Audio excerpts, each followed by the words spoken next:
coming to you live from our mother's basement. This is the inaugural Fantasy Football podcast. We are the Fantasy Frontmen. I'm Austin. And I'm Will. And today we're going to talk to you about some predictions we have for this upcoming season.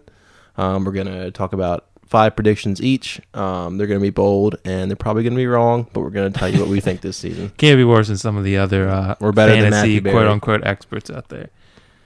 All right, so let me tell you a little bit about ourselves. We've been playing fantasy football for about 13 years. We're football fanatics. We play Madden. We keep up with all the NFL news, discuss it with our friends, a little bit of everything. So we like to think we know a little bit about the game, and we like to think our predictions are founded in pretty good knowledge base. So. Yeah, I think so. I mean, we got lots of research behind this. Fantasy is a hard thing to predict. There's a lot of variables that can happen, injuries or benching or anything like that. So yeah, and I think it's interesting too. Like a lot of experts, I mean, they'll claim they know, but I mean, I think like fantasy, like 50% of it is luck. Like 50% of it is like doing your research and knowing your players, knowing their tendencies, who they're playing, but 50% of it is just luck, the way the injuries fall, where the touchdowns can be fluky. That's a lot of fantasy right there. But you still can prepare with a little bit of knowledge, and you're going to set yourself apart from your peers with just a little bit of a knowledge base. So, it's even, just like what Matthew Berry even says, it's like what's most likely to happen, and I kind of agree with that mentality. Okay, so we're going to start today. I'm just going to tell you how this first podcast is going to go down. We're going to have 5 predictions each. We're going to discuss each one. We're going to put these predictions by position. So 1 prediction for quarterback, 1 for running back, 1 for receiver, 1 for tight end, and 1 for defense. All right, so you want me to go first? Yeah, go ahead. I'll go ahead and go first then. Okay, so my first bold prediction, like all said, we're going to take it by position. So we're going to start with QB. It's a quarterback-driven league, so why the hell not? My bold prediction for QB is that Cam Newton finishes the year as a top 4 fantasy QB. Mm-hmm. And I say this, well, there's a lot of, research and stats here to back this up. So if you look at Cam, he's been in the league 4 years, right? And 3 out of those 4 years, he's been top 3 fantasy QB in the league. Top 3, 4. And last year, he was number 17. And that's because he was hampered by that ankle injury that he had pretty much the whole year. Then he had the car accident with the rib injury. He was just, run down by injuries. And, I think that's in large part to play why he ended up number 17 last year. I mean, that's extremely low for him. It's his 4th year. It's not like defenses are really like, man, I finally figured out Cam Newton. It's just, I think part of it, too, was the fact that he was hampered and he wasn't, scoring quite as many touchdowns. I mean, if you look at Cam, the Panthers aren't afraid to run to him at the goal line. I mean, the most revealing stat, I think, is so over the past 4 years since he's been in the league, only AP, Lynch, and Foster have more rushing touchdowns than Cam. And Cam's a quarterback. I mean, there's still 6 points of rushing touchdown no matter what position you play. Mm-hmm. So, he still has from last year at least, he had the 22nd ranked offensive line from Pro Football Focus, but he still had 539 rush yards and 5 touchdowns, which is both the lowest totals of his career. And if you look back his rookie year, rookie years can always, be a little skewed, but he had over 700 rush yards and 14 rushing touchdowns. And I'm not saying he's going to get 14 again, but you could see something around 608 again. I think the rushing touchdowns are going to be there for him. They love running the little QB draw to him at the goal line. Mm-hmm. I agree with all those things you said. The only thing that concerns me a little bit about him is he doesn't really have a lot of weapons. Their line isn't great.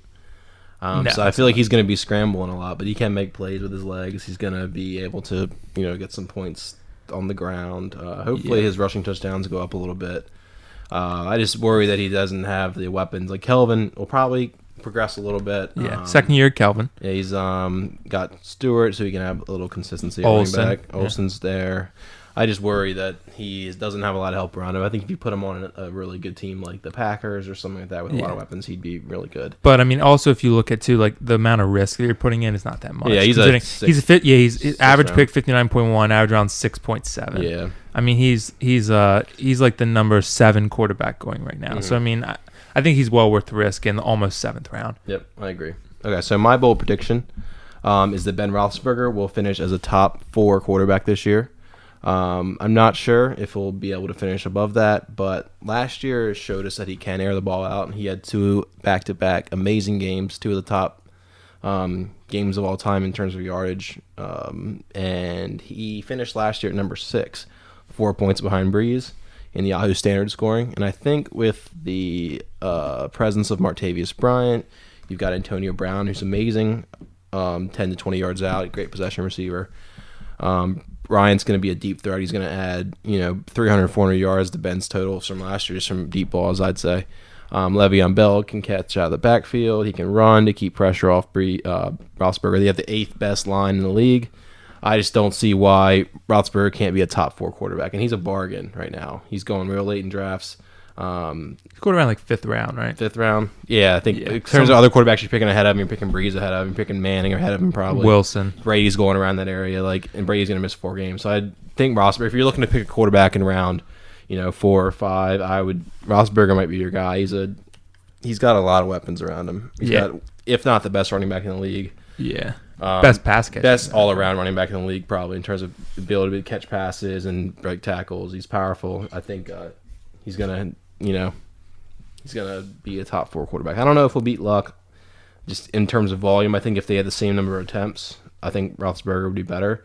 But Luck's going to air the ball out probably 650 times this year just because his defense is not going to be able to help him out too much. So I think Luck will probably stay ahead of him just because he's going to have to throw so much. That Steelers defense is going to be brutally bad, though. Yeah. They're going to have to throw. Yeah, they're definitely going to have to throw. And they play in a defensive division, too. Like they have somewhat. There's some good defenses in that division still. The Ravens are decent, so it's going to – I think Luck plays in a definitely easier division.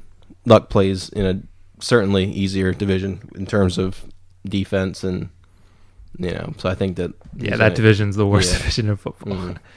All right, so let's move on to running back then.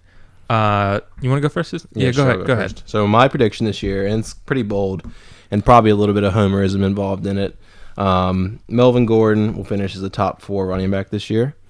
Running back is, ever since Foster went down, running back has become a little bit more worrisome. You've got one less great running back on the board. I think the usual suspects will be up there. I think Bell will be up there. I think Charles will be up there. A little worried about Lynch. Maybe he could be up there if they run him to the ground again. But I think Gordon is shown a lot of promise. There's a lot of word out of training camp that he looks really good. The one thing they are concerned with is his pass blocking, so I'm not sure if he's going to be on the field every down and right away. And we do have Woodhead taking some carries away from him and some change of pace stuff and pass catching. But I still think that he's probably going to get 250 touches this year, if not a little more, just because they want to break him in. They want to see what they've got. The Chargers haven't had a great running back since 2008 LT. Yeah. So they're really looking to take some heat off Rivers, and I think they're going to run him a lot. He looks really good. He was a great running back in college, and there's no guarantee he'll transition well, but I think just off potential and volume that we could see him place top 4 at the end of this season. Yeah, and I mean, who was the last rookie to do that? Doug Martin, right? Mm-hmm. And he kind of fell off. I mean, the only concern with Gordon really is his run blocking and pass catching. Mm-hmm. Like Woodhead's actually a really good player. Yeah, so I think he's going to be on the field third down. Definitely. But the goal line carries are going to go to Gordon. Mm-hmm. So I mean, and Gordon's a home run hitter. He could hit. Yeah, he is. He's pretty fast. He's got good speed. A lot of big plays. They've likened him to Jamal Charles. Probably not as fast, but his elusiveness, they've said, is similar to Charles. He was out of Wisconsin. Nebraska. Yeah, right. Nebraska was Amir Abdullah. Yeah, it was Wisconsin. Yeah, he could be another one who's good, but that's for another show. Yeah, it's that's good. All right, so my bold prediction for the running back position this year is that C.J. Anderson will be a top 3 running back. And I know a lot of people are really nervous about this one after the Monty Ball thing that happened last year.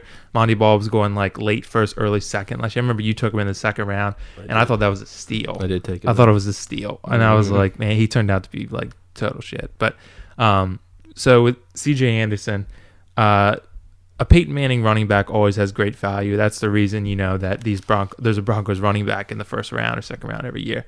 This has been obvious throughout his career. I mean, you look at Edgerrin James, who's actually really good, Joseph Adai, even Moreno recently, C.J. Anderson last year. I mean, and I think it's interesting, too, from week 11 on last year, C.J. Anderson was the number 1 running back in fantasy. And he only played, 6 games, 7 games? Yeah, exactly. Yeah. I mean, Kubiak's run blocking scheme can do wonders for a running back. I mean, just ask Justin Forsett. He had by far the best year of his career under Kubiak last year. I mean, Forsett had been, kind of journeyman. Yeah, exactly. And he had never had a year like he had last year. And Kubiak can do that for a running back. Another thing, Kubiak has openly said he likes a bell cow system and says C.J. Anderson is his guy. C.J. Anderson went under 850 rush yards last year, and he had 8 touchdowns, and he only started 6 games. Yep. I mean, they've had some changes to their O-line, but they were ranked 20th last year at run blocking. I don't think they're going to fall past that. But I mean, even if your O-line isn't that great, the fact that Manning can open up the box like that's going to do wonders for CJ. Definitely. I think the only really concern with CJ is that if he gets hurt, someone like Ball or even he doesn't have the guaranteed. Yeah, job he's not like it's like Lynch or Charles. Like he's going to come in. Those guys are going to come. They get hurt, they come back, they have their job. Right. So, but with CJ Anderson, supposedly Juwan Thompson looks good in camp. And you still have Monte Ball to worry about. Hillman might get cut, but Monty Ball, you don't know how Monty Ball is going to be, but I mean, if C.J. Anderson gets hurt and Juwan Thompson and Monty Ball comes in and lights it up, C.J. Anderson might be, not the every down back anymore. So that's the only concern. But I mean, there's a lot of pros for him too. Like he's going round 2 right now. He might go a little bit up now because Foster's out for a while. But I think he's a little bit of a risky second round pick. But if you're really willing to roll the dice on him, I think he's really going to pay off because as the season wears on, especially in the the late part of the year when it's really going to matter. Playoff time. It's cold. The run. And Kubiak has said openly the run game is going to be Manning's best friend. So, and I Manning's think, old. Yeah, exactly. I don't see him with the volume he did in the last couple of years. Yeah. So C.J. Anderson, top 3 back. Yeah, that's a good prediction, I think. And he's valued right now. He's like 14 right now ADP. Something along those lines. It might change a little bit just because, like I said, Foster's going to be out for probably at least 8 weeks, maybe more. So right now C.J. Anderson's going around. The 7th pick of round 2. Yeah, which is I think 17th, 15th, 16th. I think a steal. Yeah. So that's going to change a little bit, but he'll probably jump up to the early 2nd. Yep. All right, on to receiver. Yep. Go ahead. All right, I'll take this one first. So I'm kind of on the rookie receiver bandwagon from last year. I mean, they're sophomores now. But my bold prediction for receiver is that Mike Evans will lead the league in touchdown receptions and thus finish as a top 3 fantasy wideout. That's a good prediction. Yeah. So last year, Evans had 12 touchdown receptions, which tied for 4th in the league. And as a rookie, that's kind of insane. I mean, last year was kind of the year of the rookie wideout. But I mean, if you're looking at, they got Winston, obviously. His quarterback situation can't be worse than last year. I don't think Winston can be worse than a combined Glennon and McCown. I just don't think those guys aren't the worst, but I mean, they're up there. So, I mean, Winston is used to having a big wide receiver, like when he worked with Benjamin, and he can just throw the ball up to with. And I mean, now they got Vjax, Evans, Austin Safari, hopefully Jenkins. Doug Martin hopefully can get the run game going. And the Bucs are going to be throwing a ton. Their defense isn't very good. It hasn't been. They're going to be throwing. I mean, they want to get the run game going. Don't get me wrong if that's going. But I'm not entirely sure they're going to be able to run the ball consistently well. That offensive line is still bad. They're going to have to throw. And they want to see what Winston's got. So, and another couple of things from Mike Evans. So, over Mike Evans' last 9 games, he had 1 touchdown or more in 7 of them. That's a ridiculous amount of touchdowns. He picked it up at the end of the season. Yeah, and that, I mean, that you got to think that, there could be a regression, but even if he does, he still might score 10. Yeah, he might score 10 touchdowns. No. I mean, and the final thing about Evans, it's tough to predict schedule strength by last year's numbers and, all that stuff. But if we look at the Bucs' schedule, it is absolute cake. I mean, if they got the first overall pick, they should have an easy. Yeah, they play NFC South. That's a great division for offense.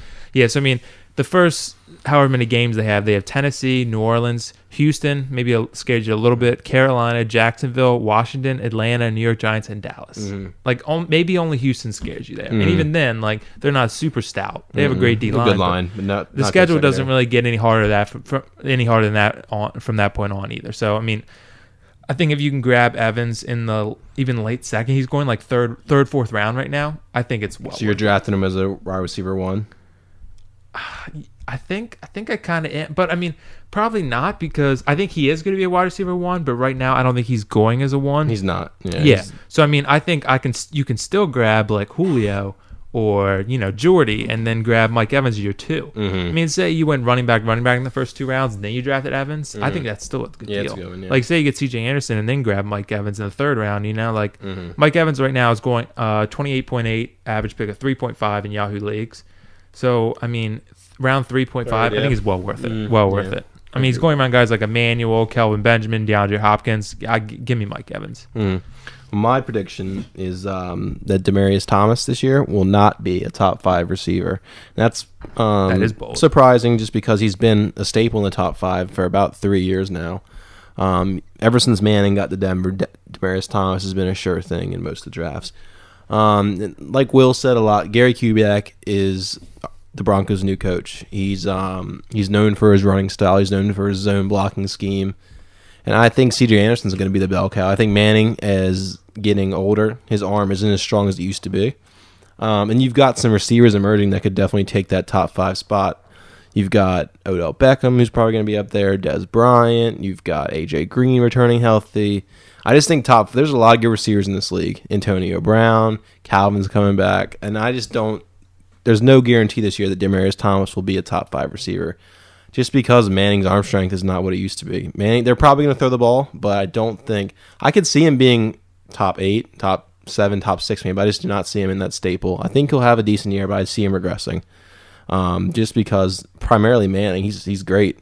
Demaryius is a talented receiver, but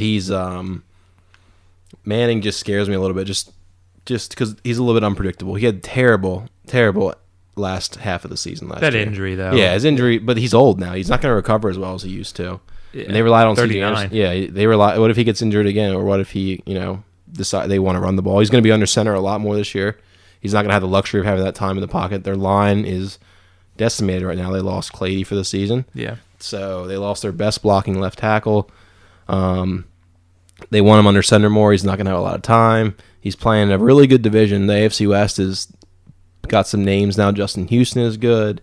The Raiders' defense looks solid besides their secondary. Chargers are always improving. So I just don't see Manning or Demaryius having the years they did last year. Totally makes sense. All right, so let's move on to tight end. You want me to take this first? I'll go first. All right, go ahead. For this one, I am getting on the Kelce bandwagon, but in a different way. I don't think Travis Kelce will be a top 3 tight end this year. He's going as the 3rd overall tight end right now, behind Gronk and Graham in most Yahoo drafts. I believe a sleeper will be ahead of Travis Kelce this year, and that sleeper is Dwayne Allen of the Indianapolis Colts. I think that he will be a top 3 tight end just because of the volume he's going to get. A lot of weapons there. Yeah, though. A lot of weapons, but a lot of mouths to feed. But Luck does love throwing those intermediate short passes. T.Y. Hilton's the deep threat. Andre Johnson's going to be a good possession receiver. He's not as young and spry as he used to be, so he'll catch a lot of balls over the middle. But Dwayne Allen last year was great. In the time he played, he's the clear-cut number 1 tight end there. Flenner is not the tight end there for that system. Yeah. Dwayne Allen is. Flenner will take some targets at tight end, but they run a lot of 2 tight end sets, so they're both in the field at the same time. And Dwayne Allen just is better than Flenner. I think I'm not saying he's better than Kelce, but I'm saying he is going to get the benefit of the system because the Chiefs do not throw the ball. They did not throw the ball downfield. They throw the ball short, intermediate routes. Mm-hmm. Alex Smith is not known for his deep ball. No. And they rely on their bell cow, Charles. He doesn't get a lot of carries, but he catches a lot of balls out of the backfield. They've added Macklin, another weapon, and I just think Dwayne Allen's going to benefit more from the system because Luck's going to throw it 650 times. So you think Allen could have like a Julius year? Yeah. I think Julius last year had 489 yards and 12 touchdowns. Yeah, he could have a year like that. I predict Allen is going to get 900 yards and 9 touchdowns this year. 900 yards is a lot. Mm-hmm. But I don't know. Given the lack of depth at the tight end position, that's going to be enough for a top 3 finish. Yeah, there's not a lot of depth there, but I mean, and Allen's going round 13, round 12. He's going late. He's my sleeper this year, Dwayne Allen. He's a total sleeper. 24 years old. Because I mean, you got Andre there now, you got Gore, you got Ty, you got Fleener, you got Allen, you got it's going to be a good Dorsett. Yeah, Luck, a terrible defense. Luck's going to throw. They play in a bad division, but Luck is going to throw the ball at least 600 times this year. Yeah, he is. All right, so. And, I mean, just to note, too, Dwayne Allen had 8 touchdowns last year. Mm-hmm. I mean, pretty much all tight ends besides Gronk are touchdown dependent. Yeah, definitely. But, I think could have a year, especially round 13, like you said, low risk. Yep. All right, so mine, this might not be super bold to some people, but to me it's going to be kind of bold because I think people are down on this guy, and that's Jimmy Graham. And it could possibly be, just a disclaimer, I'm a Saints fan. I know he's gone now, but I'm a little bit of a homer. But I really truly believe that Jimmy Graham is going to score double-digit touchdowns and outscore Gronk in fantasy points this year. That's a good prediction. Yeah. Dangerous, but it's dangerous, yeah. But I mean, so if we look back at the trade that happened, Seattle traded a first-round pick and Pro Bowl center Max Unger, and they did that for a reason. I mean, you saw what happened in the Super Bowl. They should have ran to Lynch, but it would have been nice to have that red zone threat there, right? If they have a legitimate red zone threat in Graham, which they do now, I mean, they're going to try to feed him the ball in the red zone. I mean, Lynch is their first priority, run the ball, but I mean, I think they got Graham for a reason. And he said he's going to be blocking 70% of the time. I don't buy that. He's not a good blocker. I don't buy that. Yeah, he'll be blocking more, but they brought him in for a reason. That's to catch touchdowns. And, I mean, he had a down year last year. I had him on my fantasy team. I took him first round because he was that, amazing tight ends. There's two of them. And he had a down year last year. He still had 780 yards and 10 touchdowns. He still had double-digit touchdowns. And he's currently being drafted as the second tight end off the board, but is going way later than Gronk. He's going like middle of the fourth round in fantasy leagues, which is steal for how thin the tight end. It's a barren wasteland at tight end, besides Gronk and Graham. A lot of people would consider Gronk now. Graham had Breeze throwing the ball. I mean, that's a little different, obviously, than Wilson. But he scored 10 or more touchdowns in 3 of his 5 years, and the other year he had 9. So, I mean, he's a touchdown machine, and I think on that offense where they don't have many receiving threats, I think he's going to own the middle of the field. I mean, Seattle does attempt the least amount of passes in the league, but Wilson still threw 20 touchdowns last year. I mean, with Wilson's mobility and Lynch luring defenders in the box, I think Graham's going to dominate the middle of the field and the red zone. Yeah, and use his height. Yeah. I mean, that 6'7" build. I mean, I think he's going to be a dominant red zone. I don't know if I see him scoring more than Gronk, but maybe because Brady's going to be out for 4 games. He's not coming back till week 6. But Gronk's just a machine too. I think he is. If Graham can get his, what he had a couple years ago back, then I could see him definitely top 2. Yeah, if not still top 10 1. touchdowns. Yeah, 10 touchdowns last year, and he was a number 3 tight end. Yeah, I think he's behind Julius. He was actually, let me double check this. He was number 3. Yeah. Now Julius was farther down. Gates was number 2. Oh, that's right. Because Gates had 12 touchdowns. Yeah. Which probably won't happen again. Yeah. All right. So the last prediction is related to defense, and this is more of a general prediction. All right. So let me clarify something real quick. Graham had 889 receiving yards and 10 touchdowns. Sorry about that. Go ahead. Okay. So our last one is going to be about defense. This is going to be more general. Defense is really unpredictable in fantasy because you can have 1 week where the defense gets a pick 6 and 2 fumbles and 2 picks and ends up with a 30-point game, and that really inflates your stats. So it's kind of hard to evaluate defenses. And a lot of people play plug and play anyway. I know Will and I both do plug and play style where you pick up a defense every week. Yeah. Just pick up the best matchup defense. And that's becoming more and more popular. And same with kickers. A lot of people do that. Who has the best matchup? Who's playing in a dome? Who's playing in good weather?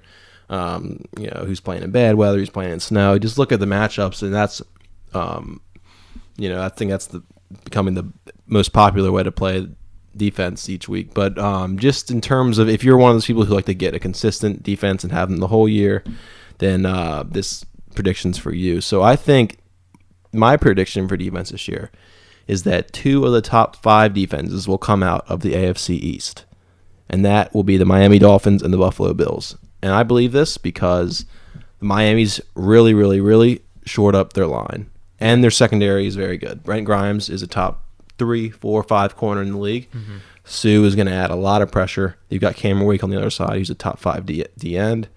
You've got teams playing together for a couple years now. Tannehill's good. I think that offense is going to take a lot of pressure off the defense and allow them to play within themselves. And it doesn't help to have Brady out for 4 weeks. Yeah, for sure.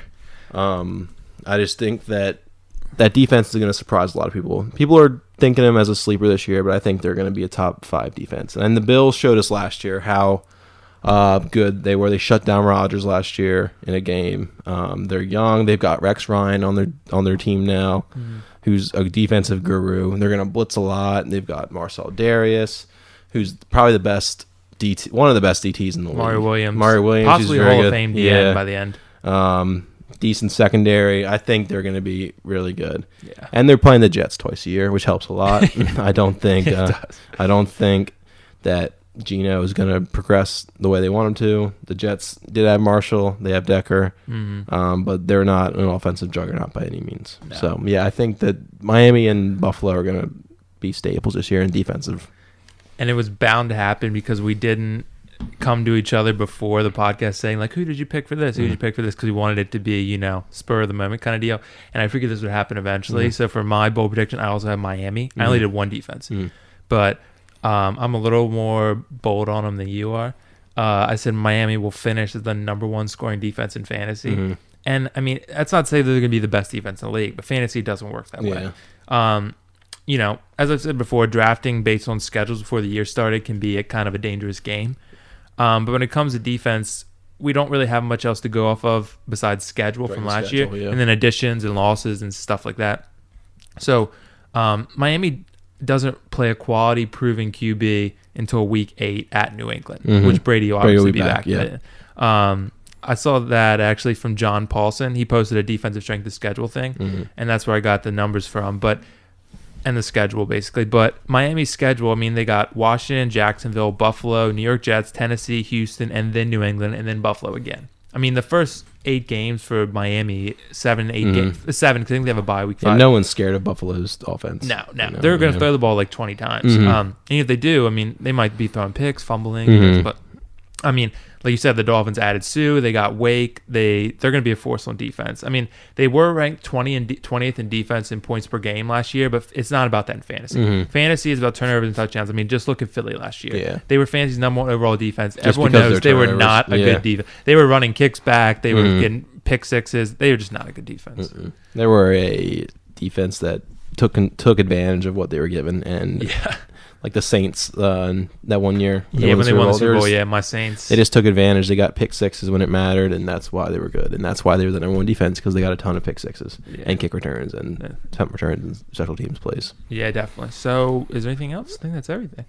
Yeah, I think so. All right. Well, I guess that's it for that's our first episode. Kind of a short one for the first episode, but next time we'll go in a little more depth.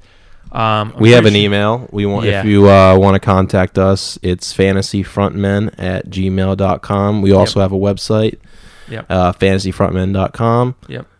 Visit it and send us emails and troll us, and we'll answer your emails and put you on the show if you want. We also have a Twitter @fantasyfrontmen. So if you want to come and troll us on there too, you can. Definitely send us in your questions, because we're going to answer them live for the next podcast. Like we said, like we don't encourage trolling, I mean, but we're okay with it. We're going to answer pretty much every question that's sent our way, that are the best questions, even if they're like joking questions, asking us about others. You don't have to be about fantasy. It can be related to fantasy. It can be about your league rules, punishments, all that stuff. We're open to anything. We're also going to start writing some columns on our show, on our website, so we can, let you guys read what we think, because we don't want to bore you with a 2-hour podcast. So we're gonna if you guys want to get on our site, we're gonna start having columns soon, writing stuff up, so we'd be happy to have you there. So cool. Next time we'll have one. We're gonna try to keep this consistent and give you some advice every day or every other day. And thanks for listening. Cool. All right, well, that's it for the very first episode of Fantasy Frontmen, and we will see you next time.